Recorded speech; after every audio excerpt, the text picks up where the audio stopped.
নমস্কার সুদীপ্রিয় দর্শক, আপনারা দেখছেন আপনাদের প্রিয় চ্যানেল সন্দীপ ব্লগ 50 চ্যানেল। আর আমি আপনাদের সঙ্গে রয়েছি সন্দীপ। তো আপনারা হয়তো সকলেই জানেন আমাদের বলরামপুর থানার অন্তর্গত এই আরাহাসা গ্রামে এই দুসরা বৈশাখ যে কাড়া লড়াইতে রয়েছে, তো সেই আমি কাড়া মালিকের বাড়িতে আজকে চলে এসেছি। সরাসরি সেই এই কাড়া মালিকের বাড়ির মধ্যে আছি। তো দেখতে পাচ্ছেন এটা হচ্ছে সেই আরাহাসা বনমালী মাহাতোর বাড়ি।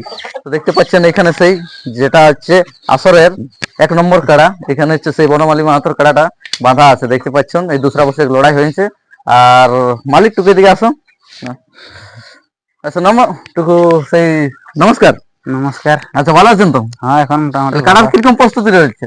কাড়া এখন লিরোনা কেমন থাকে বলো, শুকনা পুমাল খায়। আচ্ছা, তোমার তো লড়াই এসছে। হ্যাঁ, লড়াই আসছে। আচ্ছা, তো লড়াই তো প্রস্তুতি বলছো শুকনা পুমাল দিয়ে এরকম লড়াই হবে কি? হ্যাঁ, তো যে লাগবে সে শুকনা পুমাল খাইও লাগবে। আচ্ছা, লড়াইয়ের ডেটটা কবে একটু দর্শককে বলেন তো। লড়াইয়ের ডেটটা আছে 2রা বৈশাখ বুধবার। আচ্ছা, 2রা বৈশাখ বুধবার হচ্ছে। তাহলে এই কাল ছেড়ে পরশু দিন হচ্ছে দর্শক লড়াইটা। আপনারা সকলেই লড়াই দেখতে পাবেন। আর যে লড়াইয়ের জন্য এই আরাহাসা গ্রামের এই বনমালী বাবু উনি তার কাড়াটা কিরকম প্রস্তুতি করছে তার ভিডিওটা আপনার সামনে আমি তুলে ধরছি। তো দেখতে থাকুন এদিকে।